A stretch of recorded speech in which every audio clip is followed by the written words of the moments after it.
Itadakimasu!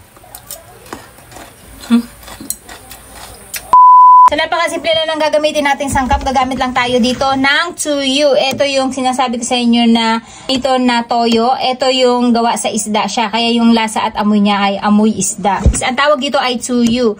Tapos, pag wala kayo mabilang ganito, guys, ang gawin nyo lang, yung toyo, tostahin yung maigi. And then, saka nyo siya dikdikin ng puro. Tapos, lagyan nyo lang siya ng toyo para lumasa siya sa toyo. At yun ang pang ano nyo, panlasa nyo. Kasi same lang din sila ng lasa. Ayan, maglalagay muna tayo ng kalahati. Tapos dahil maalat to guys, ay pwede kayong mag-add ng tubig. At ang gagawin natin ay mag-add tayo ng yelo. Tapos maglalagay tayo ng honey. Maglalagay tayo ng sesame seed. Pag meron kayong sesame oil, mas better guys kasi masarap din siya kapag may sesame oil. Maglagay lang tayo ng chili flakes. Kunti lang kasi baka umanghang at hindi mahilig sa maanghang yung mga anak ko. Para lumamig na siya guys, maglalagay tayo ng yelo. Kaya imbis na tubig ilalagay natin, ay yelo ilalagay natin. Mas masarap to guys, may sesame oil. Naubusan tayo actually. Kasi lagi akong gumagawa nito araw-araw, yun, nauubos nila pamapak. Pag wala silang mahanap na pagkain sa lamesa o sa ref, ito yung ginagawa nilang merienda.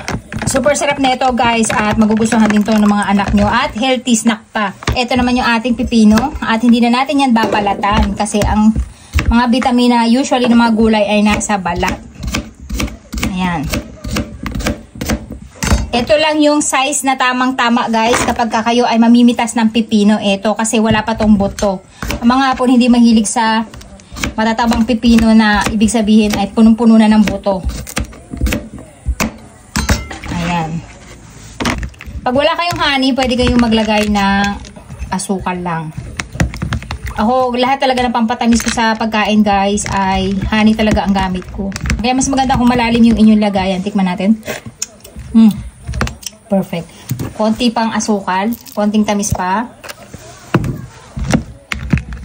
Ayan. Gawa na yung ating instant pickled pipino at ubod ng sarap at healthy.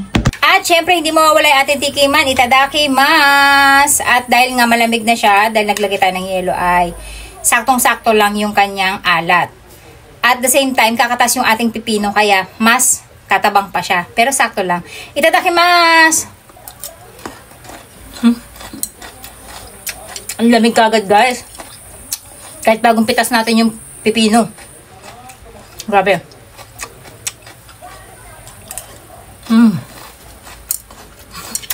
Yung alat, yung tamis, at yung aroma ng ating tsuyu, plus yung ating sesame seed, perfect. Hindi ba siya masyado